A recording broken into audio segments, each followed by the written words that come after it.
आजदेखि हामी 5th chapter सुरु गर्दैछौँ महाविहारहरूको। त्यसमा जाउँ। युनिट 5 मा छौँ। यो सेयर भयो कि भएन एकचोटि हेर्नु होला है। स्लाइड सेयर भएको छ।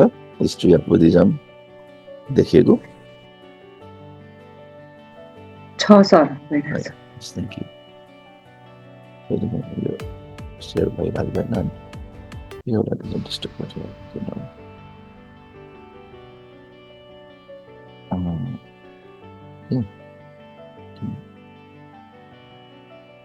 स्टप शेयर गरेछ। डबल शेयर भयो क्या होता है ये नहीं हटाना।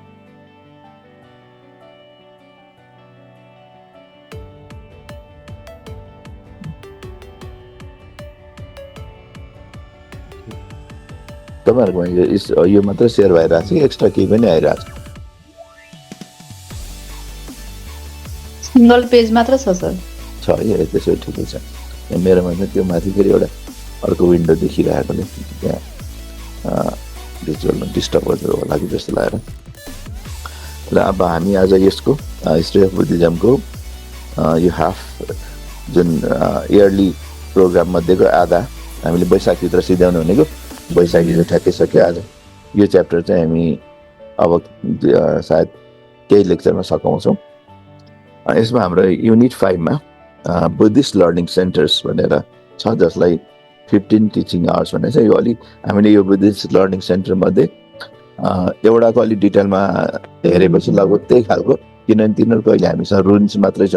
कुनै कुनैको रुन्स पनि त्यति राम्रोसँग उत्खनन भइसकेका छैन, पोइन्टहरू मात्रै यो ठाउँमा थियो भन्ने पत्ता लगाएर अलिअलि केही चाहिँ निस्केको हुनाले जुनको अलि राम्रो डिटेलमा भइसकेको छ त्यसको एकचोटि डिस्कस गर्छौँ।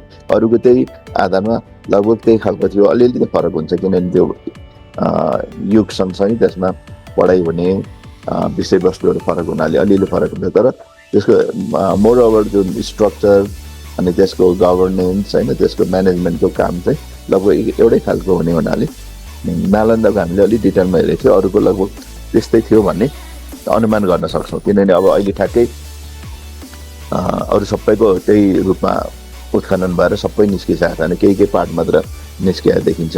र यसको यो सबै यो ठाउँमा थियो भन्ने आधार भनेको हामीसँग चाइनिज ट्राभलरहरू र चाइनिज लेखक, खास गरी वेन स्याङले लेख्नुभएको आफ्नो यात्रा वृत्तान्तमा केही बिहारहरू उहाँ आउँदाखेरि भएको बिहारहरू, किन केही त फेरि उहाँ यहाँ भारतबाट गइसकेपछि पनि अरू बिहारहरूको स्थापना पछि भएको छ। र पछि भएका बिहारहरूको बारेमा चाहिँ तिब्बतकै अर्का लेखक तारानाथ जो भन्ते हुनुहुन्थ्यो, भन्ते तारानाथ, उहाँको लेखबाट आएको आधार रहेछ। र त्यही आधारमा खोजी गर्दाखेरि अहिले ती ठाउँहरूमा जहाँ जहाँ भनेको छ ती ठाउँमा ती भग्नावशेषहरू भेटिएको छ। र भग्नावशेष भेटिँदा स्ट्रक्चरहरू केही सबै त निस्किसकेको छैन। जस्तो अब नालन्दाको कुरा गर्दा 5 किलोमिटर चौडा अनि 10 किलोमिटर लामो भन्ने छ त्यो लगभग त्यसको आकार। त्यसमा अहिले मुस्किलले त्यहाँनिर त्यो सायद मुस्किलले आधा 1 किलोमिटर चौडा होला अहिले निस्किएको पार्ट चाहिँ, अनि लम्बाइ चाहिँ लगभग 1.5-2 किलोमिटर जति लामो पार्ट चाहिँ निस्किएको छ। भनेपछि त्यसको मुस्किलले 10% मात्र निस्किएको छ भनौँ न होइन, त्यो पुरा एरियाको 10% मात्र त्यहाँनिर। त्यस्तै गरी अरूको पनि त्यस्तै होला, थोरै अझ 10 भन्दा नि कम पर्सेन्ट मात्र उत्खननमा निस्किया होला। किन उत्खनन गर्ने कार्य भनेको एकदमै टिडियस, टाइम कन्ज्युमिङ हुन्छ। त्यो फेरि डोजरले गरेर खन्न नि भएन, भटाभट बिग्रिन्छ। एकदमै मसिनो भएर खन्दै निकाल्दै सफा गर्दै अनि त्यसको फेरि जुन ठाउँमा दिएको थियो त्यो रिप्लेस गर्दै जाँदाखेरि टाइम कन्ज्युमिङ हुन्छ। र फेरि त्यो ठाउँका सरकारहरूले त्यसलाई कति इन्ट्रेस्ट दिने, त्यसमा कति बजेट हाल्ने, आर्कियोलोजी डिपार्टमेन्टलाई कति सपोर्ट गर्ने भन्ने कुरा नि हुँदो रहेछ। कति उत्खनन गर्न थालेको, पछि बजेट अभावले कामहरू रोकिएको निकै लामो समय थियो पनि 15-20 वर्ष पनि त्यसपछि काम नभएको अवस्था पनि रहेछ कति ठाउँको भारतको। अब त्यस्तै केही पाकिस्तानमा पर्छ, केही बङ्गलादेशमा पर्छ अहिले। नेपालकै कुरा गर्दा नेपालमा पनि कति ठाउँमा हामीलाई थाहा छ यो ठाउँमा जमिन मुनि पुराना स्ट्रक्चरहरू छन् भन्ने थाहा छ, पत्याउने लगाइसकेको छ। तर त्यसको उत्खनन गर्ने काम चाहिँ भएको छैन, कति ठाउँ धेरै ठाउँ भएको छैन। काठमाडौँ उपत्यकाभित्रै धेरै छ त्यस्तो, जहाँनिर उत्खनन गर्ने धेरै इतिहासहरू पत्ता लाग्छ। तर अब त्यो सरकारको बजेट अथवा सरकारमा पुग्नेहरूको त्योतिर इन्ट्रेस्ट अथवा चासो नहुनाले कति कामहरू रोकेर बसिया हुन्छ। त्यही मार उता पनि परेको छ भारततिर पनि। यी ठाउँहरू जति रूपमा उत्खनन हुनुपर्ने निकाल्नुपर्ने त्यो भएको देखिँदैन। त्यसको पछाडि अब आफ्नो उनीहरूको आफ्नै बाध्यता होला, आफ्नो मोटिभ पनि होला। तर जे जति छ त्यसको आधारमा हामी यहाँ डिस्कस गर्दैछौँ। पहिलो त हामीले यसमा के हेर्छौँ भने vihara as a learning centre of learning. सुरु बिहार कसरी चाहिँ आवासबाट लर्निङ सेन्टरको रूपमा डेभलप भयो, युनिभर्सिटीको रूपमा अथवा ठुल्ठुला महाविहारको रूपमा अथवा ठुला के अरे विद्यालय महाविद्यालयबाट युनिभर्सिटीमा कसरी डेभलप हो भन्ने कुरा एउटा त्यो हेर्छौँ सुरुमा। त्यसपछि डेभलपमेन्ट अफ बुद्धिस्ट लर्निङ सेन्टरमा कुन लर्निङ सेन्टरहरू प्रमुख थिए भनेर 5.2मा जस्तो नालन्दा, विक्रमशिला, औदन्तपुरी, जगदल्ला, वल्लभी र तक्षशिला, यिनीहरू हामी हेर्छौँ। यिनीहरू त प्रमुखहरू भए। त्यो बाहेक पनि अरू पनि कति छन्, अब तिनीहरूको अघि भनेर खोजी हुनै बाँकी, कुनै खोजी भइसकेर पनि बाँकी उत्खनन हुन बाँकी, अथवा कुनै ठाउँ अरू नै समुदायले प्रयोग गर्न थालिसक्यो, कब्जा गरिसक्यो अथवा त्यो कन्भर्टै भइसक्यो हुनाले कति ठाउँमा अब त्यो लामो समय अर्को समुदायले कन्भर्ट गरिसकेपछि उनीहरूकै आधिपत्य हुन्छ। त्यो ठाउँमा सरकारले चाहेर पनि उत्खनन गर्ने कामहरू गर्न सकिँदैन। जस्तो जगन्नाथपुरीको कुराहरू, सोमनाथ मन्दिरको कुराहरूमा त्यहाँनिर बुद्धिस्ट श्राइनहरू थियो पहिला भन्ने के अरे आर्कियोलोजिकल उसले पत्ता लगाइसकेको छ। तर अब अहिले त्यो त हिन्दू उसको ठुल्ठुलो 4 मुख्य धामहरू मध्येमा पर्छन्। अब त्यहाँ अहिले उत्खनन गर्दा एउटा ठुलो समुदायलाई समस्या पर्छ फेरि। त्यो हुनाले पनि कति कामहरू त्यो जमिन मुनिको उत्खनन गर्ने कामहरू रोकिया हुन्छ। तर यी चाहिँ निस्केका र अलिक थाहा पाइएका ठुला महाविहारहरू, त्यसमध्ये जस्तो नालन्दा भयो, विक्रमशिला भयो, अनि औदन्तपुरी, जगदल्ला, वल्लभी र तक्षशिला। अनि त्यसपछि लास्टमा हामी फल of ancient Buddhist learning centres in इन्डियामा यी सबै फेरि अचानक कहाँ गए त, अहिले छैनन्, सबै भग्नावशेषको रूपमा मात्रै छन्। त्यो हुनुको पछाडिको केही कारणहरू, थुप्रै कारण छन्, आन्तरिक बाह्य कारणहरू। त्यो बारेमा यहाँ डिस्कस गर्छौँ। त्यसैले आज हामी त्यसमा जाउँ। पहिलो चाहिँ viharas as learning centres of learning. अब यो सुरुमा हामीलाई के थाहा छ त, जस्तो भगवान् बुद्धले आफ्नो ज्ञान बाँड्न थालेपछि सुरुमा उहाँहरू थोरै हुँदाखेरि अथवा ठुलै सङ्ख्या हुँदाखेरि नि प्रायः जसो खुला ठाउँमा अथवा रुखको मुनि नै बस्नुहुन्थ्यो। जस्तो सारनाथमा सुरुमा उहाँले जब पञ्चवर्गीय भिक्षुहरूलाई ज्ञान दिनुभयो, त्यसपछि उहाँहरू त्यही वरिपरि कतै उसमा वनमै बस्नुहुन्थ्यो। त्यस बेला छुट्टै बिहार भन्ने थिएन। तर पछि जब उहाँहरूको सम्पर्कमा अथवा त्यो समुदाय, त्यो सङ्घको सम्पर्क समुदायसँग, खास गरी सहरी समुदायसँग हुन थाल्यो र ठुल्ठुला सेठीहरू, ठुल्ठुला त्यस बेलाका राजाहरू, उनीहरू पनि त्यसको प्रभाव चाहिँ उनीहरूले के देखे त, यति ठुलो सङ्घलाई यति दिनभरि भिक्षा मागेर खाने त उहाँहरूको आफ्नो चलन छ। तर बस्नलाई बाँसको लागि कोही रुखमुनि बसिरहेको छन्, कोही के को मुनि आँट लिएर बसेका छन् होइन। त्यसपछि उहाँलाई एउटा बाँस कम्तीमा सबभन्दा दिउँसो त अथवा गर्मी महिनामा, अरू जाडो महिनामा त्यति समस्या भएन। तर बर्खा महिनामा, खास गरी बर्खाको बेलामा त 3-4 महिना हिँड्नै मिल्दैन कतै। अनि त्यस बेलामा त अलिकति बस्ने ठाउँ चाहियो भनेर त्यसरी सुरु भएको रहेछ यो बिहारहरू वर्षावासको लागि सुरुमा। त्यसैले त्यो रिट्रिट, रेनी सिजन रिट्रिट भन्छौँ नि होइन, वर्षावास। यो थेरवादी बुद्धिस्टहरूले त 3 महिना पुरै बस्छन् यो त्यो बेलामा। त्यसको एउटा छुट्टै नियम छ होइन। अनि यता हिमाली भेक्टरहरू पनि पूजापाठहरू गर्ने अथवा ध्यानहरू गर्ने, साधना गर्ने चाहिँ गर्छन्, तर त्यही रूपमा अलि छैन सायद। अरू हाम्रो अब नेवारी बुद्धिज्मतिर त त्यसमा त्यो खाल धेरै नै बिर्सिसकेको छ, गृहस्थ बुद्धिस्ट भइसकेका हुनाले त्यो चलन छैन। तर 1 महिना चाहिँ हामी त्यही बेलाको एउटा महिना, खुला महिना भन्छौँ हामीले, त्यो महिना चाहिँ हामी पुरै बुद्धिस्ट श्राइनहरू घुम्ने, बाजाहरू बजाएर यो बौद्धनाथ स्वयम्भूनाथ र वरिपरिका अरू बिहारहरू एक जिल्लाबाट अर्को जिल्लाका बिहारहरू घुम्ने त्यस्तो चाहिँ चलन छ। तर यो सुरुमा चाहिँ भएको के रहेछ त भिक्षुहरू त समाजबाट एक किसिमले समाजको त्यो समस्याबाट कटेर आफू मुक्त हुनलाई बस्नु खोजेको, तर बास त चाहियो, खाना चाहियो, खानाको त व्यवस्था हुने भयो किनेर मागेर एक साथ खाने भन्ने हो। तर बस्नलाई पनि अब थोरै मात्र हुँदाखेरि त रुखमुनि पनि बसे होलान्, कुनै पार्टी पौवा पनि बसे होलान्। तर जब सङ्ख्या बढ्दै गयो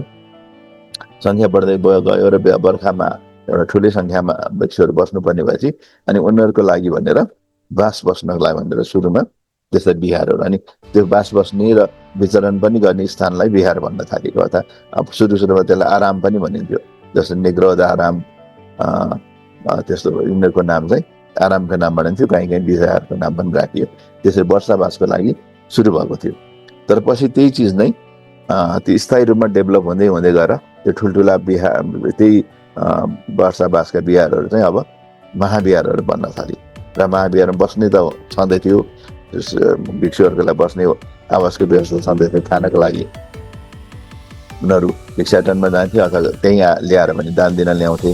भने पछि हामीले के थियो, ती बिहारमा बस्ने भिक्षुहरूलाई सपोर्ट गर्नलाई सेठीहरूले, राजा रजौटाहरूले एउटा नियमित स्रोतको रूपमा जग्गा जमिन नै राखिदिन थाले र त्यो जग्गा जमिनको उत्पादन अथवा कुदको रकमबाट त्यहाँ बस्ने भिक्षुहरूलाई खाना, बस्न, पढ्न होइन र उनीहरूको जीवनयापनको लागि सम्पूर्ण सेवा सुविधाको लागि आवश्यकता पुरा गरिदिन थाले। अनि यसरी बिस्तारै त्यो वर्षावासको लागि सुरु भएको रिट्रिट अथवा त्यो साना छाप्राका बिहारहरू बिस्तारै के भयो त ठुल्ठुला महाबिहारमा कन्भर्ट हुन थाल्यो। र हुँदा के भयो त, these institutions serve as the Oxford and Cambridge of the ancient world, attracting scholar from across Asia to study subjects ranging from philosophy, medicine and astronomy. हुँदा ती ठाउँमा भिक्षुहरू त फ्री हुने भए होइन, अनि फ्री भएका भिक्षुहरूले त अध्ययन अध्यापन अनुसन्धानहरू नै गर्न थालेपछि उनीहरू चाहिँ अहिलेका हाम्रा क्याम्ब्रिज अनि अक्सफोर्ड युनिभर्सिटी जस्ता ठुल्ठुला युनिभर्सिटीहरूमा डेभलप हुन थाले र त्यहाँ सुरुमा अध्ययन आफ्नो जीवन मुक्तिको लागि भनेर अथवा यो भवसागरबाट मुक्तिको लागि भनेर गरिएको थियो। तर त्यसमा अनि भिक्षुहरूले अरू पनि विषयवस्तुहरू अध्ययन गर्दै जाँदा त्यहाँनिर जस्तो आयुर्विज्ञान, औषधि विज्ञान, अनि एस्ट्रोनोमी, के भन्छ खगोलशास्त्रहरू, ती चिजदेखि लिएर गणित अनि आर्किटेक्चर अनि मूर्तिकलाहरू, यी सबै अध्ययन अध्यापन गराउन थाल्यो। त्यो चाहिँ एउटा महाविहारहरू साँच्चैकै युनिभर्सिटी, ठुलो युनिभर्सिटी रूपमा डेभलप। र कतिसम्म त भन्दा ती स्थानीय रूपमा मात्र त्यहाँ पढाउने नआएर वरपरका देशबाट, एसियाभरिकै होइन, एसियाभरिकै जस्तो हामीले सुन्छौँ रेकर्डमा कोरियाबाट पनि आएका छन्, चाइनाबाट आएका छन्, तिब्बतबाट आउने भइहाल्यो, तिब्बत नेपालबाट जानेहरू छँदैछन्। अब अहिलेको पाकिस्तान, बङ्गलादेश त त्यसबेला एउटै क्षेत्र छँदै थियो, उता अहिले अफगानिस्तानसम्म र केही अझ टाढा जस्तो सुमात्रादेखि इन्डोनेसिया, सुमात्राका मान्छेहरू पनि आउने र उनीहरूले पनि बिहारहरू बनाइदिने, बिहारहरूमा केही कन्ट्रिब्युसनहरू गर्ने त्यस्तो अवस्था देखिन थाल्यो। र त्यही मध्येका केही चाइनिज यात्रीहरू, जस्तो सुरुमा फाइयान आउँदाखेरि त्यो बिहारहरू त्यति ठुलो यस्तो महाविहारको रूपमा थिएन। फाइयानको फाइयान तेस्रो चौथो शताब्दीमा आउनुभएको, त्यसबेला भिक्षुहरू बस्ने बिहारहरू थियो, तर त्यो बिहारहरू अहिलेको जस्तो महाविहार अथवा पछि वेनसाङ आउँदाखेरिको जस्तो महाविहारको रूपमा डेभलप भइसकेको थिएन। उनीहरू भिक्षुहरू मात्र बस्थे, आफ्नो किसिमले भिक्षुहरू अध्ययनहरू गर्थे, ध्यान गर्थे, साधना गर्थे, त्यो खालको थियो। तर वेनसाङ आउने बेलासम्म त्यो महाविहार बनिसकेको थियो। जस्तो कम्तीमा नालन्दा र बिहार चाहिँ महाविहार बनिसकेर पछि इसिङ र पछिका अरू आउँदासम्म, अरू जस्तो तारानाथले थाहा पाउँदासम्म चाहिँ यी महाविहारहरू, धेरै महाविहारहरू, विक्रमशील, ओदन्तपुरी, त्यस्ता महाविहारहरू पनि बनिसकेको पाइएकोले उहाँहरूको रेकर्डबाट नै यो यिनीहरू सबै ध्वस्त भएर माटो मुनि पुरिँदा नि अनि उहाँहरूको रेकर्डबाट नि त्यो चिजहरू पत्ता लागेका हुन्। र यसमा फ्रम मोनास्ट्रिज र युनिभर्सिटिज भन्दाखेरि जस्तो the transition from purely religious retreat to centre of higher learning and was gradual. यो सुरुमा एकैचोटि त भएन, जस्तो यो त बिहारहरूकै सुरुवात त बुद्धकै पालोमा भएको त्यो एउटा वर्षावासको रूपमा 2500-2600 वर्षदेखि बिस्तारै यो पिकमा जाने बेलामा चाहिँ 7औं 8औं शताब्दीदेखि 12औं शताब्दीसम्म एकदम पिकमा गएको देखिन्छ, 800 वर्षको लगभग बिचको मध्यकालमा। र त्यसपछि 12औं 13औं शताब्दीदेखि चाहिँ फेरि अचानक डिक्लाइन हुँदै गएर हुँदा यतिसम्म कि कति त अहिले माटो मुनि छन् जसको पत्ता छैन, कुन ठाउँमा छ भन्ने नि पत्ता छैन, कतिको नाम मात्र थाहा छ, त्यो कुन ठाउँमा छ भन्ने नि पत्ता नलाग्ने अवस्था छ। भने के चाहिँ उहाँहरूको यात्रा वृत्तान्त उहाँले लेखेको आधारमा फेरि पत्ता लगाएर एक्जाभेसन भएर निस्केर अहिले केही पार्ट चाहिँ जमिनमाथि उसको रूपमा भग्नावशेषको रूपमा, सञ्चालित रूपमा त छैन होइन, भग्नावशेषको रूपमा चाहिँ अहिले छ। जस्तो नालन्दाको कुरा गर्दा नालन्दाको रुन्स एकतिर छ, अहिले नालन्दा विश्वविद्यालय त्यहाँ भएको हुनाले एकदम नाम प्रख्यात चलेको हुनाले त्यस्तै विश्वविद्यालय अहिले पनि त हामीलाई चाहिन्छ भनेर भारतको पहिलाको राष्ट्रपति अब्दुल कलाम उहाँले चाहिँ अर्को नयाँ नालन्दा विश्वविद्यालय बनाउनु भएको छ। उहाँको पहलमा अथवा उहाँको एउटा आइडिया भनौँ न त्यसरी। त्यो चाहिँ अहिलेको नालन्दाभन्दा 19-20 किलोमिटर अलिक पर त्यहाँ रहेछन्। थुप्रै विद्यार्थीहरू अध्ययन गर्छन्, केही विद्यार्थीलाई भेटे पनि थिए, त्यसमध्ये केही चकमा विद्यार्थीहरू पनि त्यहाँ स्कलरसिप पाएर पढिरहेका रहेछन्। त्यो चाहिँ अब त्यस्तै एजुकेसन अथवा यस्तो कुरामा इन्ट्रेस्ट भएको एउटा राष्ट्रपति प्रधानमन्त्री आयो भने मात्र त्यस्तो चिजको फेरि पुनरुत्थान हुने कुराहरू आउँछ होइन, नत्र भने त जे चलिरहेको छ त्यो चलेकै पनि बढी भइरहेको छ हाम्रो कति राजनीतिज्ञहरूलाई। त्यस्तो खालको आइडिया अरूमा आउँदैन होइन। त्यो अब्दुल कलाम त एउटा रकेट साइन्टिस्ट, इन्डियाको एउटा एकदमै ठुलो थिङ्कर पनि भएको नै उनले सोचे त्यस्तो, अरूले त्यस्तो सोच्नु नै सकेका छैन। अब त्यसमध्ये हामीले यो चाहिँ ग्रेजुअली भएको, जस्तो ग्रेजुअली विकास पनि ग्रेजुअली भयो, त्यसपछि ध्वस्त चाहिँ फेरि अब ग्रेजुअली भन्दा अलिक छिटो भयो जस्तो देखिन्छ, किनभने सबैतिर एकैचोटि अट्याक भएको, आगलागी गराएको भन्ने देखिन्छ ध्वस्त चाहिँ। तर ध्वस्त हुनुको पछाडि पनि त्यो अचानक आगोले मात्र ध्वस्त गरेको होइन, त्यहाँ धेरै कुरा छ, त्यो हामी पछि लास्ट एसेको लास्टमा डिस्कस गर्छौँ किन ध्वस्त भयो, किन तिनीहरू कल्याप्स हुनुपर्ने स्थितिमा आयो भनेर। There were establish to house monks, यो अघि नै कुरा गऱ्यौँ, मनसुनमा बर्खावासको लागि भनेर सुरु गरेको, तर बिस्तारै गुप्ता पिरियडमा आएर तिनको अलि भव्य स्ट्रक्चरहरू बन्न थाल्यो भने गुप्ता र पाला पिरियडमा आएपछि अनि ती बिहारहरू भिक्षुहरूलाई बसोबासको लागि भनेर सुरुमा बनाइएको बिहारहरू बिस्तारै अध्ययन अनुसन्धानको केन्द्र महाविहारहरूको रूपमा डेभलप भयो। खास गरी गुप्ता पिरियडमा सुरु भयो, पाला पिरियडमा चाहिँ बढी त्यसको विकास भएको देखिन्छ। गुप्ता पिरियडमा जस्तो कुमार गुप्ताहरूले यो नालन्दा बनाएको, जस्तै पाला पिरियडमा हामीले अस्ति कुरा गऱ्यौँ धर्मपालहरू देवपालहरूले सपोर्ट गरेर ठुलो थुप्रै अरू बिहारहरू यस्ता महाविहारहरू बनाएको। र त्यसले गर्दा के भयो त they had transform into organise academic टाउनसिप्स।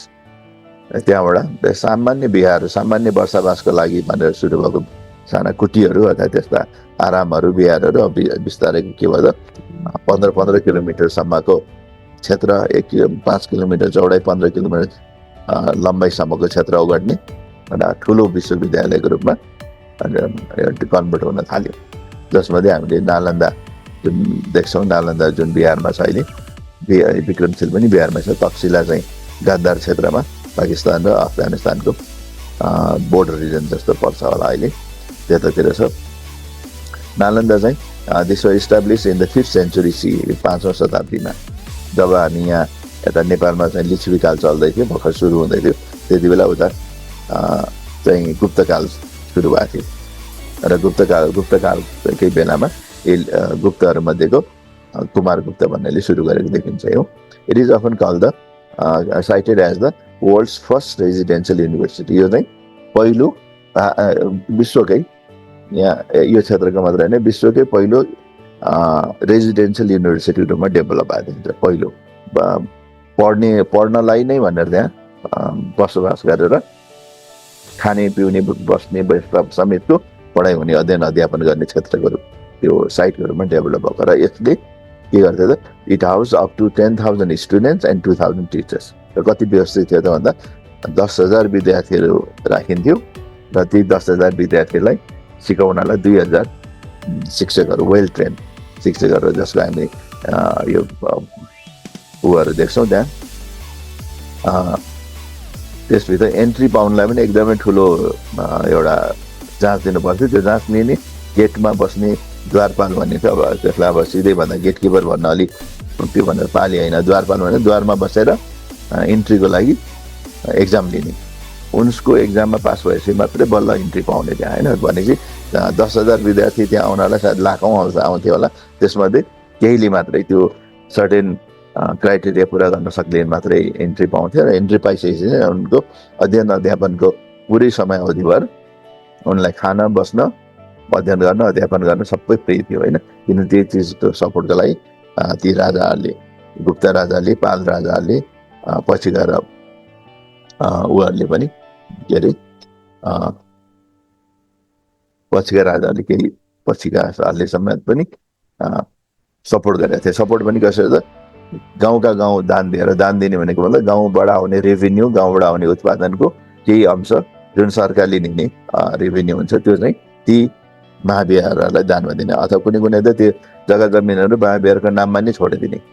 र हाम्रो पनि यहाँनिर नेपालमा धेरै बिहारहरू, यहाँ नेपालभित्र काठमाडौँ जुन उपत्यका बिहारहरूको त्यसरी नै जग्गा जमिनहरू विभिन्न कालमा सुरुदेखि नै बिहारहरूको नाममा थुप्रो थुप्रो जग्गाहरू हुन्थ्यो र बिहारमा शाक्य वज्राचार्यहरू चाहिँ त्यही रेभिन्यूबाट नै आफ्नो गुजारा चलाउन सक्ने अवस्थामा थियो। अब पछि बिस्तारै त्यो डिक्लाइन हुँदै गएर मान्छेहरू फेरि पेसामा फर्किनु पर्ने बाध्यता भयो। नत्र भने हरेक बिहारसँग सयौँ रोप्ने जग्गाहरू हुन्थ्यो। ती जग्गाको रेभिन्यू अथवा त्यहाँको उत्पादन एउटा कुदको रूपमा अथवा बालीको रूपमा आउँथ्यो। मैले थाहा पाउँदा हाम्रै बिहारको पनि जस्तो अब सुनिआएको त 3800 रोप्ने जग्गा थियो अरे चारुमती बिहारको, र त्यसमध्ये अहिले पनि केही त बाँकी छन्। त्यसको मोहीहरूले, अब त्यहाँ जग्गामा काम गर्नेलाई मोही भनिन्थ्यो, त्यो मोहीहरूले चाहिँ बाली बुझाउन आउँथे र त्यही बालीको भरमा गुठी जुन जति पनि जात्रा पर्व गुठीहरू थियो त्यो बिहार अन्तर्गत त्यसरी चलिरहेको। अहिले पनि त्यसैको उत्पादनबाट यो गुठी गर्नहरू चलिरहेछ धेरै जसो बिहारको। जसले जुन जुन बिहारको त्यो चिज सकिँदैयो अथवा त्यो जग्गा जमिन विभिन्न कालखण्डमा खोसियो अनि तिनीहरूमा चाहिँ त्यो सञ्चालन गर्न नसकेर ध्वस्त भएको अवस्था नि छ। यहाँ नेपालमा त्यो छ नि, उता इन्डियामा पनि लगभग त्यो केस उता पनि भएको थियो होला। थुप्रै बिहारलाई राजाले जुन दिएको थियो, पछि त्यो स्वामित्व नै त्यही बिहारको अन्डरमा आयो अनि बिहारको स्वामित्वमा आएपछि त्यहाँनिर केही गडबड पनि भयो होला त्यो स्वामित्व। किनभने सम्पत्तिको स्वामित्व आउने बित्तिकै त्यो आध्यात्मिक अध्ययन अनुसन्धान भन्दा पनि अनि त्यसपछि त्यसको पैसाको चलखेल अथवा सम्पत्तिको एउटा चलखेल हुन थाल्ने स्थिति आउन थाल्छ। त्यही खालको स्थिति चाइनामा देखेर पछि बिहार के अरे भिक्षुहरूलाई काम पनि गर्नुपर्छ भन्ने एउटा आन्दोलन नै चलेको थियो चाइनामा चाहिँ। नेपालमा यता चाहिँ त्यो खालको त्यसरी भएको छैन। त्यस्तै गरी विक्रमशिला महाविहार, यो मैले नालन्दा कुरा गर्दाखेरि एउटा नमुनाको रूपमा त्यहाँ 10,000 विद्यार्थी, 2,000 चाहिँ शिक्षकहरू थिए। शिक्षक भनेको यी सबै नै भिक्षु हुन्थे, शिक्षक पनि भिक्षु, विद्यार्थी पनि भिक्षु। मुख्य रूपले उनीहरू बुद्धिज्म नै पढ्थे, तर बुद्धिज्मको सँगसँगै अरू विद्या जस्तो गणित भयो, अनि एस्ट्रोनोमी भयो, मेडिसिन भयो, अनि आर्किटेक्चर भयो, अनि अथवा मेटल क्राफ्टको कुराहरू ती चिजहरूको अध्ययन अनुसन्धान गर्ने अथवा त्यसको उत्पादन गर्ने कामहरू गर्थे त्यहाँ। अनि यो सबै त्यो त्यहाँ पढ्ने जस्तो ह्वेनसाङ सिंह र पछिका तारानाथहरूले लेखेको कुराबाट मात्र पुष्टि भयो होइन। त्यो चिजको के अरे आर्कियोलोजिकल फाइन्डिङ्सहरू पनि भएको छ, त्यो हामी यहाँ केही कुरा गर्छौँ पछि। त्यस्तै गरी अर्को विक्रमशील महाविहार, यो पनि बिहारमै छ। फाउन्डेड बाई किङ धर्मपाल, यो चाहिँ धर्मपाल, पाल राजाका धर्मपालले स्थापना गरेको 8औं शताब्दीमा। It became the premier centre of Vajrayana Buddhism and logic. यो चाहिँ वज्रयान बुद्धिज्म र नीतिशास्त्र, लजिक होइन, के भन्छ यसलाई, लजिकलाई तर्कशास्त्रको एउटा अध्ययन केन्द्रको रूपमा विकास भएको थियो। त्यस्तै तक्षशिला जुन चाहिँ गान्धार क्षेत्रमा छ, गान्धार भनेको अहिलेको कन्दाहार अफगानिस्तानको होइन, त्यो गान्धारबाट कन्दाहार भएको अफगानिस्तान, कन्दाहार र पाकिस्तानको बोर्डर एरिया पर्छ। र अहिले साथ ठ्याक्कै तक्सिला चाहिँ पाकिस्तानमा छ। यो कन्दाहार क्षेत्र चाहिँ कन्दाहार चाहिँ अहिले अफगानिस्तानमा छ, तर तक्सिला चाहिँ पाकिस्तानको टेरिटोरीमा पर्छ। र यो चाहिँ अझ प्रिडेटिङ इभन नालन्दा भन्दा नि अगाडिको पहिला नै जस्तो बुद्धकालमै थियो भन्ने देखिन्छ। अब त्यो चाहिँ त्यसको हुनुको पछाडिको कारण के भने त्यो ठाउँ भनेको सिल्क रोडको एउटा क्रस पोइन्ट अथवा हामी के भन्छौँ दो बाटो सात दो बाटो भने जस्तो सबैतिर जाने बाटो, सबैतिर जाने, चाइना जाने, अनि इन्डिया पस्ने, उता युरोपतिर जाने होइन, अनि सेन्ट्रल एसियातिर जाने एउटा केन्द्रबिन्दुको रूपमा अथवा मिटिङ पोइन्टको रूपमा भएको हुनाले त्यो एरियामा एउटा यो तक्षशिला भन्ने अध्ययन केन्द्र चलेको थियो, जुन पछि अशोकको पालोदेखि चाहिँ अनि त्यही अध्ययन केन्द्र चाहिँ बुद्धिस्ट महाविहारको रूपमा डेभलप भएको। भनेपछि अशोकभन्दा पहिलेदेखि थियो, बुद्धकालमै थियो, तर बुद्धकालसम्म त्यो सायद व्यापारिक केन्द्रको रूपमा र केही अध्ययन अनुसन्धानको केन्द्रको रूपमा मात्र थियो भने पछि चाहिँ अशोकको पालोदेखि त्यो अध्ययन अनुसन्धान केन्द्र चाहिँ बुद्धिस्ट अनुसन्धान अध्ययन अनुसन्धानको केन्द्र अथवा अनि बिहारको रूपमा डेभलप भयो।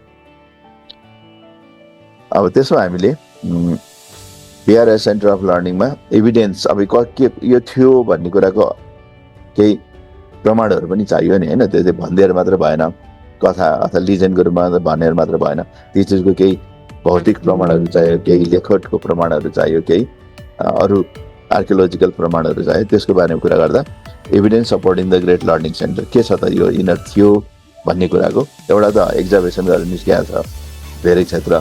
जस्तो आर्कियोलोजिकल इभिडेन्समा एक्जाभेसन नै मुख्य भयो। Excavation provide physical proof of the institutionalise nature of this Bihar.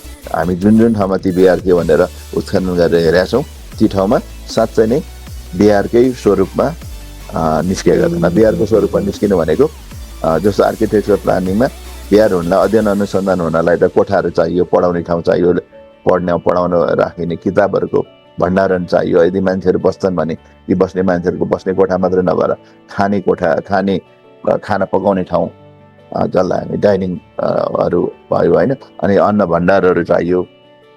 कहीँ त्यहाँ मेटल वर्क हुन्थ्यो भने मेटल वर्क गरिरहेको कहीँ त्यसको प्रमाणहरू चाहियो भने त्यो उत्खनन गर्दा ती चिजहरू भेटिएका छन्, साँच्चै नै त्यो ठाउँमा भेटेका छन्। जस्तो यहाँनिर साइडमा जुन चित्र एउटा नक्सा दिएको छ यो चाहिँ नालन्दाको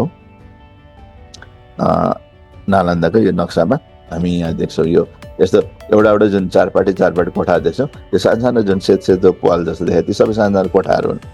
एकजना अथवा दुईजनासम्म भिक्षुहरू बस्ने, यो अध्ययन गर्ने भिक्षुहरू बस्ने। त्यसपछि त्यहीँ एउटा गुरु बस्ने एउटा छुट्टै कोठा हुन्थ्यो, अनि त्यहाँ इन्ट्री गर्ने एउटा पोइन्ट र यो चाहिँ एक किसिमले कोर्टयार्ड जस्तो चारैतिरबाट घेरिएको र भित्र फर्किएका ढोकाहरू, सबैको ढोकाहरू भित्रपट्टि खोल्ने, जुन यो ओपनिङहरू चाहिँ भित्रपट्टि खोल्ने र हरेक कोठाभित्र कहीँ एकजना कहीँ चाहिँ दुईजनासम्म भिक्षुहरू बस्ने।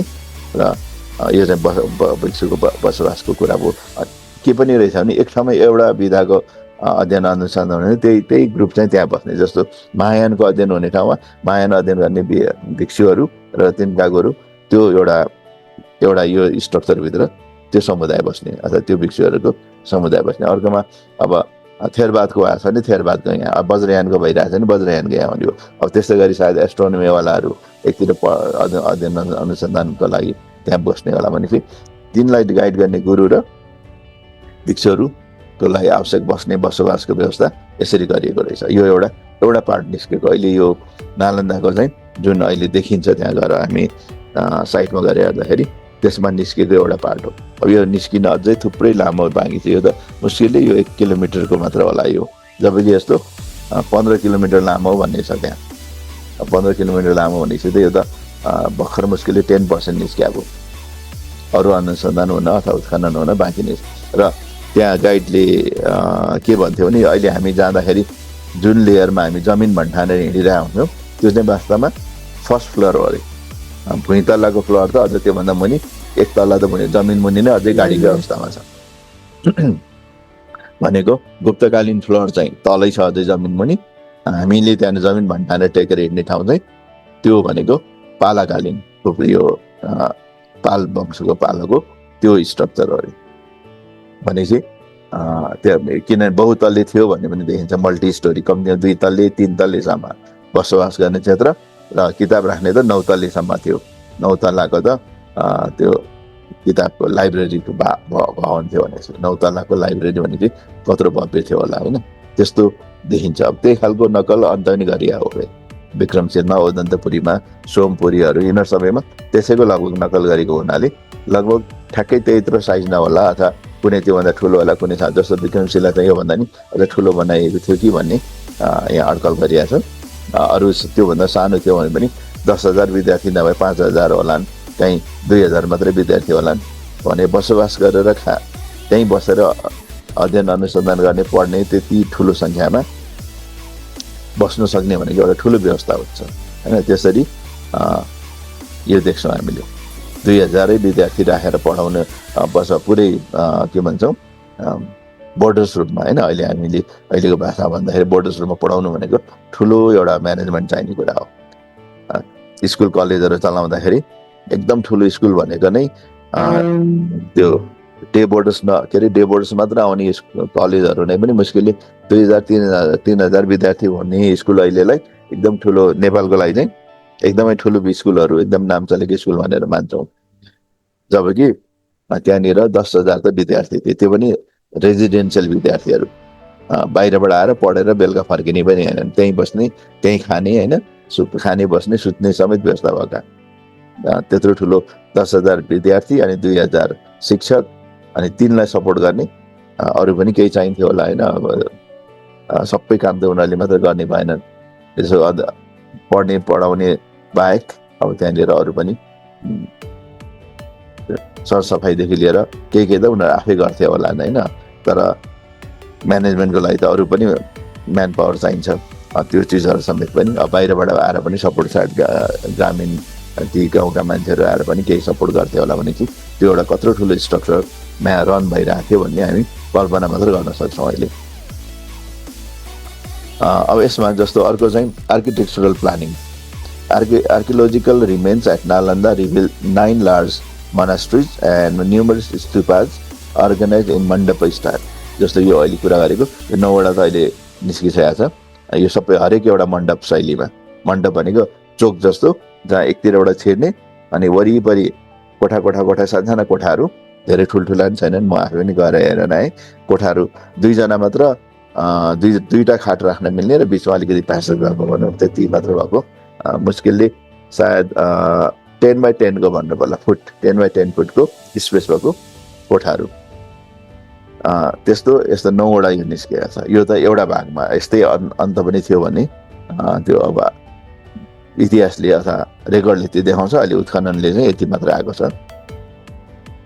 तर यसमा के देखिन्छ त ठ्याक्कै मण्डप स्टाइलमा एकतिरबाट छिरेपछि एउटा मण्डपमा केही विद्यार्थीहरू त्यहाँ हुने अनि शिक्षक पनि बस्ने र उनीहरूले अध्ययन अनुसन्धान गर्ने एउटा मेजर एउटा चोक जस्तो ठाउँ पनि हो। त्यो चाहिँ अझ रेस्ट हुने भयो, त्यहाँनिर बसेर गुरु बसेर सिकाउने ठुलै स्टेज झन्डै 6-7 फिट अग्लो स्टेज नै हुने रहेछ। र त्यो स्टेजको बिचमा कतै एक छेउमा अनि बुद्धको मन्दिर, बुद्ध भगवानको मूर्ति राख्ने एउटा गन्धकुटी जस्तो त्यो हुने र त्यसको वरिपरि ढुङ्गाहरू पनि एकदमै छानेर राखेका रहेछन्।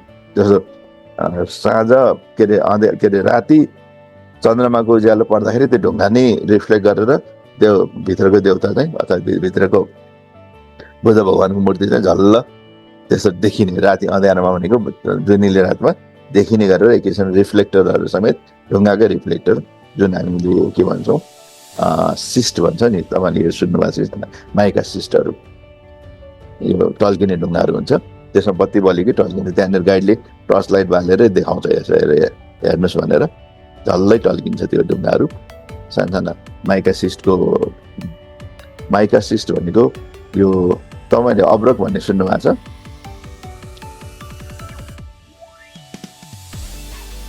कतिलाई याद छ यो अब्रक भन्ने चिज? छैन सर, सुनेको छैन मैले चाहिँ। यो ढुङ्गाहरूमा कहीँ त्यो प्लास्टिक जस्तो एउटा सानो टुक्रा आउँछ नि टल्किने बालुवाहरूमा। हजुर हजुर थाहा छ सर। हो, त्यो भने चाहिँ त्यसलाई माइका भन्छ इङ्ग्लिसमा, नेपालीमा हामी त्यसलाई अब्रक भन्छौँ होइन। त्यो चाहिँ यो हाम्रो जति पनि यो हिटिङ इलिमेन्टहरूमा युज गर्छ, यो आइरनहरू होइन, इलेक्ट्रिक आइरनहरूमा चाहिँ कोइल त्यहीमा राखेको हुन्छ, त्यो टल्किन्छ भने हेर्दाखेरि प्लास्टिक जस्तो देखिन्छ, प्लास्टिक अथवा लेयर जस्तो देखिन्छ, त्यो चाहिँ एउटा माइका भयो। त्यो बाहेक त्यस्तो मसिनो त्यसैको धुलोहरू मिसेर एकै ढिक्का भएकोलाई चाहिँ माइका सिस्ट भन्छ। अनि त्यस्तो ढिक्काहरूमा चाहिँ अब लाइट पर्यो भने टल्किने खालको हुन्छ त्यो। अनि त्यस्तोको ढुङ्गाहरू त्यहाँ राखेको रहेछ। त्यो जहाँनिर गन्धकुटी भनेर भगवान् बुद्धको जहाँ मूर्ति हुन्छ यो चोकमा, त्यो मूर्ति भएको छेउछाउमा दुईतिरबाट दिउँसो घाम पर्दा पनि उज्यालो रिफ्लेक्ट गर्ने, राति चन्द्रमाको उज्यालो पनि त्यहाँ पर्ने भनेपछि दिउँसो त त्यसै पनि देखिने भयो, डिफ्युज लाइटले नै पुग्ने भइहाल्छ। तर राति जुनेली रातमा जुनको लाइटले समेत पनि त्यो मूर्ति मजाले देखिने गरेर त्यति उज्यालो हुने गरेर त्यो ढुङ्गाहरूको व्यवस्था त्यसरी गरेर रहेछ।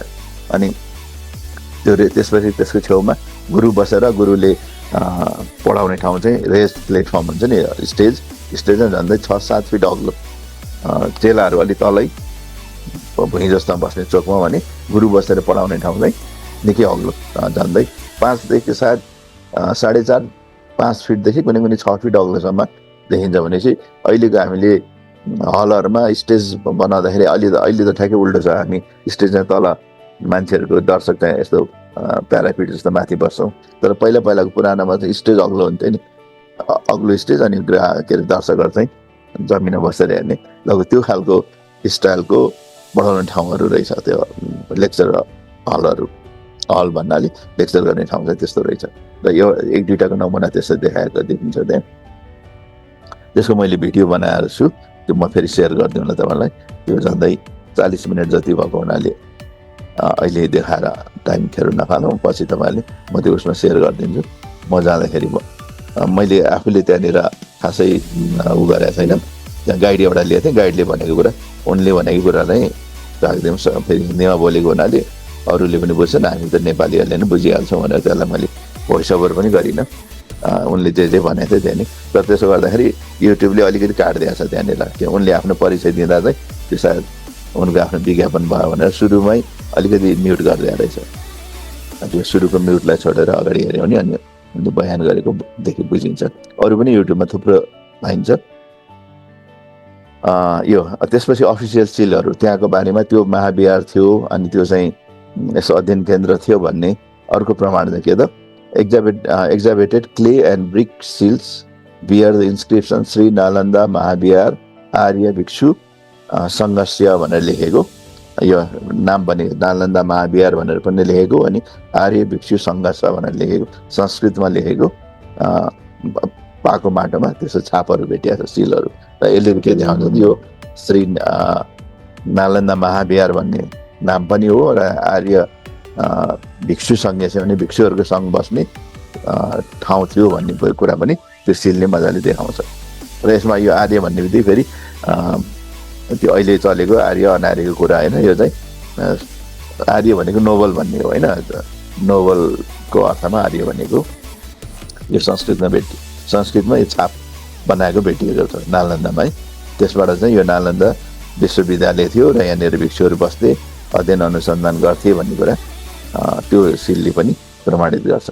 र अर्को मल्टी स्टोरी बिल्डिङ, अहिले पनि भने जस्तो रुन so evidence of 2 and 3 storied buildings suggesting a high capacity for housing and specialized lecture halls.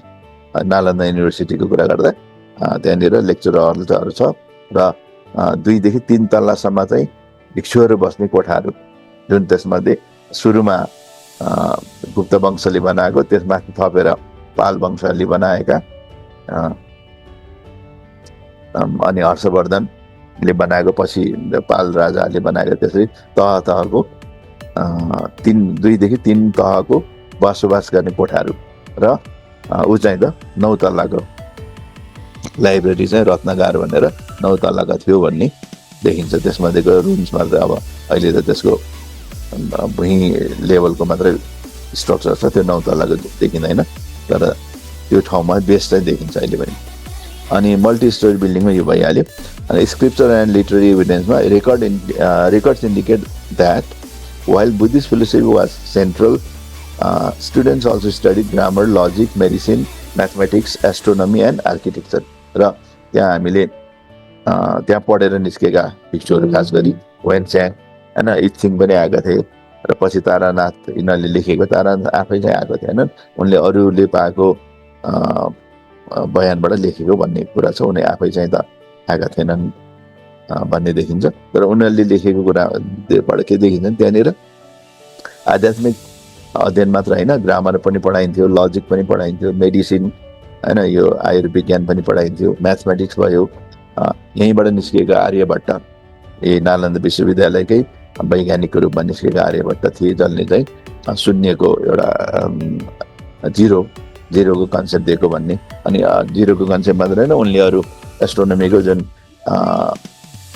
के अरे स्ट्रक्चरहरू, यिनीहरू चाहिँ पिण्डहरू हुन्, गोल छन्, एक आकारमा घुम्छन्, जुन पछि आएर न्युटनले, ग्यालिलियोले र पछि अरू वैज्ञानिकहरूले अलि बढी प्रमाणित रूपमा दिए। त्यो कुराको सुरुवात आर्यभट्टले उहिले गरिसकेको थिए, यहाँ झन्डै चौथो त होइन, 5औं फेरि 6औं शताब्दीतिर त्यो कुरा देखिन्छ। त्यस्ता भनेपछि जुन ठुल्ठुला वैज्ञानिक रूपमा अब कसैले चाहिँ अब ऋषिमुनि भन्छ नि त, ऋषिमुनि भन्दा नि यिनीहरू सबै भिक्षुहरू थिए र भिक्षुमा नि अध्ययन गर्ने भिक्षुहरू थिए। त्यहाँनिर यसो म्याथमेटिक्सको अध्ययन गर्दा त्यसो जिरोको कन्सेप्ट पनि निकालेको। अनि एस्ट्रोनोमीको कुरा गर्दाखेरि सोलर सिस्टमको कुराहरू, सूर्य र चन्द्रमा सम्बन्धी र अरू ग्रह नक्षत्रहरूको सठिक भनौँ न, त्यो गणना पद्धति जहिले जुन पनि अहिले हामीले के भनिन्छ, यो क्यालेन्डर बनाउँछन् हाम्रा एस्ट्रोनमरहरूले अथवा हाम्रा के अरे ज्योतिषहरूले, ती ज्योतिष शास्त्रको सुरुवात अथवा विकास त्यहाँ भएको हो नि त। ज्योतिष शास्त्र अलि अगाडिदेखि नै थियो र यो मेसोपोटामिया र ग्रिसबाट आएको भन्ने मानिन्छ। किनभने त्यहाँ कति त्यो नामहरू, कन्सलेसनका नामहरू ग्रिक माइथोलोजीबाटै राखेको नामहरू धेरै भएको हुनाले त्यसको सुरुवात चाहिँ उताबाट आएको, त्यो चाहिँ अलि अगाडि नै, बुद्ध कालभन्दा नि अगाडिकै। किनभने कति चिजहरू त हामीले त्यही बेला नै सुनेका हुन्छौँ यो ग्रह नक्षत्र विषयको। तर यसको अझ गणितीय रूपमा अध्ययन अनुसन्धान चाहिँ यी नालन्दा विश्वविद्यालयमा अझ व्यापक रूपमा भएको देखिन्छ। र आर्किटेक्चरको कुरा पनि यो स्थापत्य कला भन्छ नेपालीमा होइन, भवनहरू बनाउने अनि त्यसको डिजाइनहरू गर्ने कुराहरू पनि त्यहाँ भएको देखिन्छ। यो आफ्नै यो नालन्दाको स्ट्रक्चरै पनि त्यति राम्रो छ कि जतिसुकै ठुलो पानी पर्दा नि त्यो नालन्दा वरिपरिको अरू गाउँमा पानी परेर डुबानको स्थिति हुँदा नि नालन्दामा कहिले पनि पानी जम्न पनि जम्दैन थियो भनेर त्यहाँनिर गाइडले देखाउँदै। किन त्यो ड्रेनेज सिस्टम यति राम्रो बनाएर चाहिँ कि पानी पर्ने बित्तिकै पानी रोकिने बेलासम्ममा पानी सट्ट त्यहाँबाट बगेर सफा भइसक्यो। त्यो ड्रेनेज सिस्टम त्यति, त्यो झन्डै उता के अरे सिन्धु घाटी सभ्यताको ड्रेनेज सिस्टम जस्तै त्यो खालको सिस्टम त्यहाँ नाली नै यस्तो यो खालको नाली थियो भनेर पानी जाने जुन ड्रेनेज सिस्टमहरू बनाएको। अनि त्यो अनि त्यस्तै अघि जुन कुरा अरे नि त्यो नेचुरल लाइट नै रिफ्लेक्ट गर्ने अनि त्यस्तो खालको आर्किटेक्चरको डेभलप भएको देखिन्छ त्यहाँ। अनि त्यसपछि अर्कोमा later Tibetan figures such as those by Taranath, जुन अघि कुरा गऱ्यौँ, तारानाथ भन्ने तिब्बतियन मङ्क र राइटर, उनले भने अनुसार चाहिँ अरू पनि महाविहारहरू थियो। किनभने नालन्दाको बारेमा चाहिँ त्यहीँ बसेर आफू अध्ययन गरेर आफूले पढाएर गएको भेन्स्याङ हुनुभयो, भेन्स्याङको रेकर्डबाट क्लियर नै आयो नालन्दाको बारेमा होइन। तर पछि उहाँ त 15 वर्ष मात्र हो भारतमा बसेको, त्यसपछि के भयो भन्ने कुरा त उहाँलाई थाहा नहुने भयो। किनभने त्यस बेला त अनि सञ्चारको सुविधा थिएन, उहाँ चाइना फर्किसकेपछि त्यसपछिको विकासको बारेमा उहाँले भन्न सक्ने कुरा भएन। तर त्यसपछि अन्त पनि महाविहारहरू बने अनि अन्त महाविहारमा के थियो भन्ने कुराको तथ्य चाहिँ तारानाथ भन्ने राइटरबाट, जो चाहिँ तिब्बतका भिक्षु र राइटर हुन्, उनकोबाट आएर उनको रेकर्ड अनुसार चाहिँ अरू महाविहारहरूमा विक्रमशिला, नालन्दा त सधैँ थियो, सोमपुरा, ओदन्तपुरी, जगदल्ला यी थिए भन्ने देखियो। अनि यिनको बारेमा उनले लेखेको ठाउँहरूमा खोजी गर्दाखेरि, किनभने पछि हामीले यो कुरा थाहा पाउँदासम्म त ती सबै भग्न भइसकेका थिए, ती सबै चाहिँ माटोको डिस्कोमा परिणत भइसकेको थियो। तर ती ठाउँमा गएर खोज्दा ती महाविहारहरू भेटिएका छन्। यो अहिले जस्तो नालन्दा त सधैँ छ, विक्रमशिला पनि भेटिएको छ, सोमपुरा, ओदन्तपुरी, जगदल्ला, यिनीहरू सबै, पल्लवी, यिनीहरू सबै नै रुन्सको रूपमा भेटेको छ। कति त अझ पनि जमिन मुनि छन्। जस्तो मैले अस्ति नै कुरा गरेको थिएँ, म लास्ट इयर उसमा जाँदाखेरि के अरे छत्तिसगढ जाँदाखेरि त्यहाँनिर पनि 8-10 वटा जति बिहारहरू, अब त्यहाँ चाहिँ महाबिहारको रूपमा आएको देखिँदैन, तर त्यहाँ पनि ठुल्ठुलो एरिया छ। 10 वटा जति त उत्खनन गरेर एक किसिमले रिस्टोरहरू राखिसकेको छ। तर त्यहाँको रेकर्डमा के देखिन्छ, त्यहाँनिर त्यस्ता 100 वटा त्यस्ता बिहारहरू थिए भन्ने रहेछ। अब भनेपछि 100 वटामा मुस्किलले 10 वटा मात्रै निस्किएको छ भनेपछि त 90% त अझै निस्किने पाइन्छ। त्यो भनेको भारतको झन्डै मध्य पूर्वतिर पर्छ, यो उडिसा र उसको बिचमा के अरे छत्तिसगढ भनेको अझ पुरै साउथ त होइन, मिड साउथतिर पर्छ। त्यहाँसम्म पनि वज्रयानको महायानको प्रभाव देखिन्छ, किन त्यहाँनिर वज्रयानी देवी देवताहरूको मूर्तिहरू छ त्यहाँ, जुन चाहिँ अहिले चाहिँ पुरै जङ्गल एरिया जस्तो भएको छ। त्यस्तो क्षेत्र यो भारतभरि नै छरिएको छ। भारत, अहिलेको पाकिस्तान, बङ्गलादेश, अनि नेपालमा त बरु ती बिहारहरू कम्तीमा जीवित अवस्थामा छ। केही बिहारहरू अब नष्ट भए पनि धेरै बिहारहरू जीवित अवस्थामा चलिरहेका छन्। त्यस्तै गरी scholars like Xuanzang and Itsing from China provided detailed accounts of the rigorous admission standard at Nalanda. जस्तो वेनस्याङले पनि अनि इत्सिङले पनि नालन्दामा भर्ना हुनलाई अथवा त्यहाँ विद्यार्थीको रूपमा जानलाई कति गाह्रो थियो, के कसरी एक्जाम दिनुपर्छ, अनि एक्जाम दिइसकेपछि के पढाइ हुन्थ्यो भन्ने विषयमा उहाँहरूले लेख्नुभएको छ। त्यसैबाट चाहिँ यो वास्तवमा डिटेलमा थाहा भएको, नत्र भने त त्यहाँ भग्नावशेषमा त केही पनि बाँकी छैन। त्यो जलेको ढुङ्गा इँटा समेत पनि जलेर पग्लेको देखिन्छ त्यहाँ। अब किताब कापीहरू, अरू भाँडा बर्तनहरू रहने कुरा भने त्यो टुक्रा टुक्री पनि आगोले बल्दा छुटेको कुनै कुना काप्चामा रहेर बचेको चिजहरू मात्र भेटिएको छ, होइन भने सबै नै अब त्यो ढुङ्गै पग्लिने गरेर आगो लागेको ठाउँमा अरू के चाहिँ बच्यो होला। त्यसै अनि यो भयो एटनाला। अनि नोटिङ द्याट मेनी फेल एन्ड अघि त्यहाँनिर के भने धेरै त त्यहाँनिर जाँच दिनेहरू फेल पनि हुन्थे, इन्ट्रान्स पाउँदैन थिए होइन। र र इन्ट्रान्स लिने चाहिँ गेटकिपर्सहरू, शिलभद्र जस्ता गेटकिपर थिए, जसलाई के अरे शिलभद्र त उनका वेनस्याङका गुरु थिए।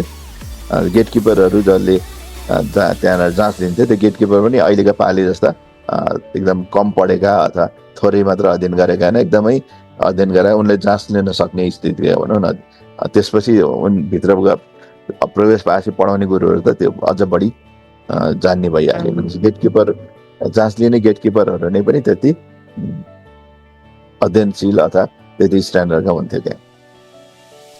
अनि त्यहीँबाट निस्केका ठुल्ठुला विद्यार्थी जो पछि गुरु भने, त्यसमध्ये स्कलर्स लाइक शान्तरक्षिता एन्ड पद्मसम्भव, जुन अहिले तिब्बतियन अथवा हिमाली भेगका सबभन्दा ठुला गुरुको रूपमा मानिने पद्मसम्भव र पद्मसम्भवभन्दा अगाडि जानुभएको शान्तरक्षिताहरू, उहाँहरू नै के त नालन्दाकै विद्यार्थीहरू थिए। नालन्दामा विद्यार्थी रूपमा अध्ययन गरेर पछि त्यहीँ नै अध्यापन गरेर गुरु बनेर अनि त्यसपछि यता तिब्बततिर आउनुभएको।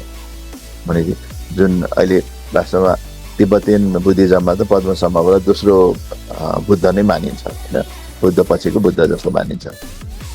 कति समय त पद्मसम्भवको मूर्ति बुद्धको भन्दा ठुलो हुने गर्थे। त्यो स्तरको गुरुहरू त्यहाँबाट निस्केका थिए होइन।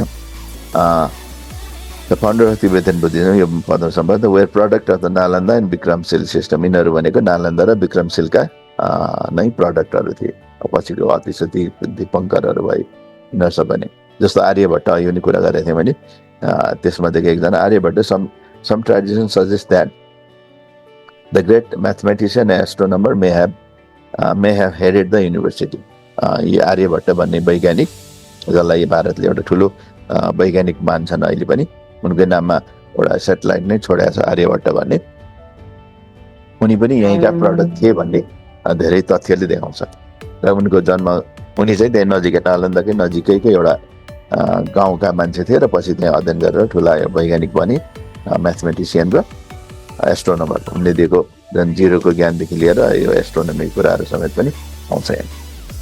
भनेपछि यसरी हामीले के देख्यौँ त, सामान्य बसोबासको लागि भनेर सुरु गरेको बिहार आवास कसरी चाहिँ महाबिहारको रूपमा डेभलप भयो भन्ने देख्छौँ। यो हामीले यो डेभलपको कुरा मात्र गऱ्यौँ।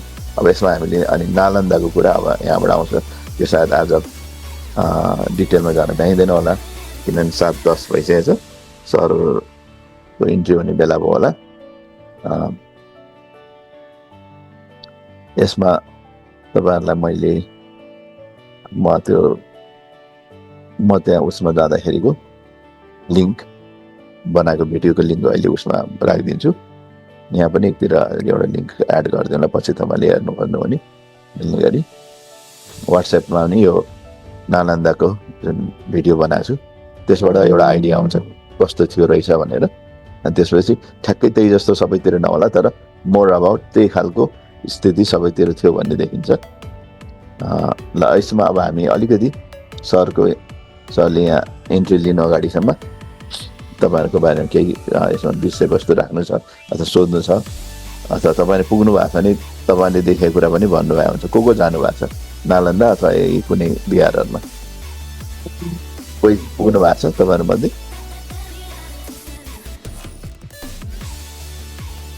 म गएको छु सर। ए हजुर, कुनमा? नालन्दामा जानुभयो?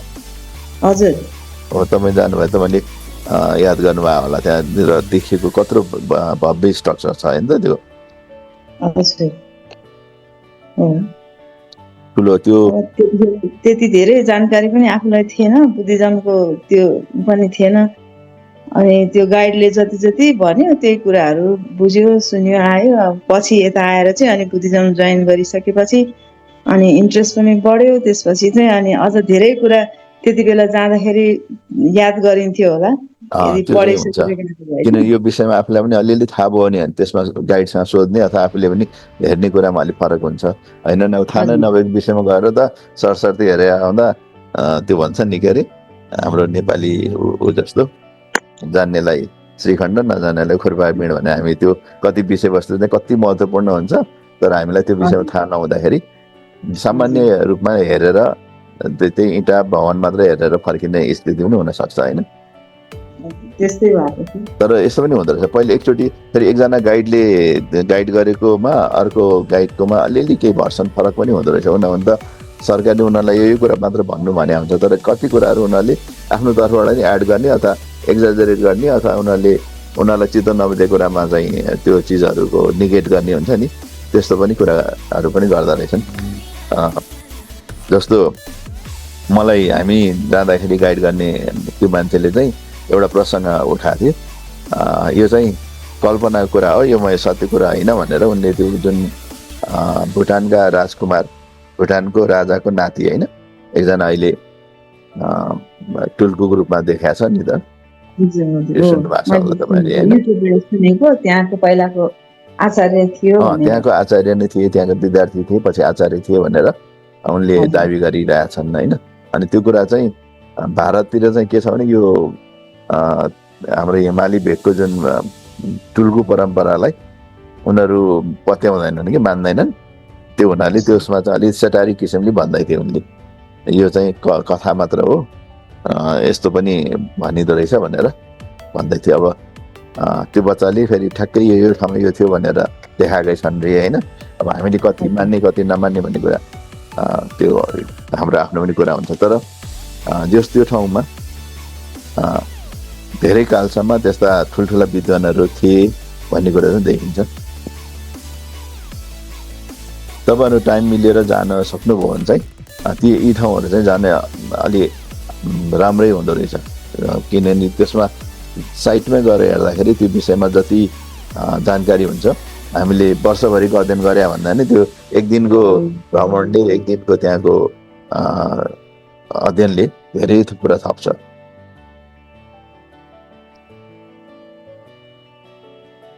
जस्तै यही पनि तपाईँहरू पश्चिमतिर जानुभयो भने काँक्री बिहार जानु होला, त्यहाँ जानुभयो भने काँक्री बिहारको अवस्था अहिले बनिसकेपछि हामीलाई पत्याउनै गाह्रो हुन्छ। त्यो पश्चिमी भेगमा बुद्धिज्मको त्यत्रो प्रभाव थियो रहेछ, ठ्याक्कै बोध गयाको स्टाइलको त्यत्रो मन्दिर, त्यत्रो देवल बनाएको छ होइन। भने त्यत्रो देवल बनाउने जो थिए राजाहरू त्यहाँ, उनीहरूमा बुद्धिज्मको प्रभाव कति थियो होला होइन। बिना प्रभाव, बिना आस्था त त्यत्रो चिज बनाउँदैन होइन। सानो त्यो घरमा सजाउने कुरा त होइन त्यो त। खस राजाहरू त धेरै बुद्धिज्ममा समर्पित नै रहेछन् नि।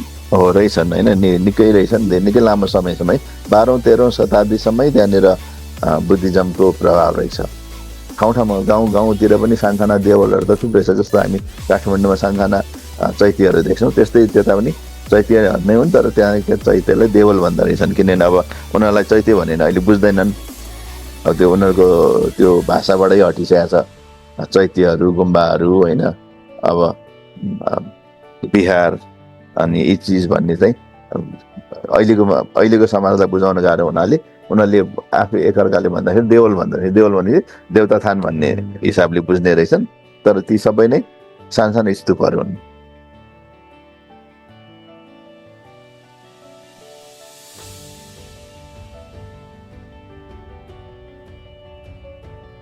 अस्ति कसले भन्दै हुनुहुन्थ्यो यो वीरगन्जमा नि एउटा भिखुवा ऊ छ भनेर, सुशीलाजीले हो?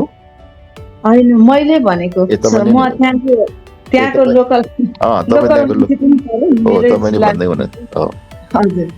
वीरगन्जमा बस पार्क, ठुलो बस पार्क छ, त्यो बस पार्क नजिकै चाहिँ पहिल्यैदेखि अब हामीले त त्यस्तो अब बुद्धिज्मको कुराहरू पहिला केही बुझेकै छैन, अनि त्यो अपरभंश बनाएको रहेछ कि नाम चाहिँ भिसुवा भन्छ कि अहिले। अब त्यो उच्चारण गर्दा पनि तराईवासीहरूले, त्यो थारूहरूले चाहिँ छलाई स भनेर उच्चारण गर्छ नि, हजुर, त्यो भएर चाहिँ भिसुवा भन्दो रहेछ। भिसुवा डाँडा भन्छ, अलिकति यस्तो परेको डाँडो जस्तो छ, हजुर, झिस्को छ, अनि त्यो माथि अनि त्यस्तै बुद्धको त्योहरू छ। अनि पहिले उत्खनन भएको छ कि छैन तपाईँले जानकारी पाए अनुसार? जस्तो हाम्रो आर्कियोलोजी डिपार्टमेन्टबाट केही काम भएको छ कि छैन त्यहाँ? अब त्यो चाहिँ मलाई डिटेलमा चाहिँ थाहा भएन सर, मलाई जहाँसम्म लाग्छ उत्खनन भएको छैन जस्तो लाग्छ त्यहाँ। लुम्बिनी विकास कोषको उपाध्यक्ष हुनुभएको एकजना दाई केशवमान साके, जो अहिले बुद्धिज्मको विषयमा एकदमै प्रखर उसको रूपमा नि बोलिराख्नुहुन्छ होइन। उहाँले भन्नुभए अनुसार चाहिँ त्यो स्तूप नै वास्तवमा अङ्गार स्तूप हो उहाँको भन्ने उहाँको चाहिँ दाबी छ।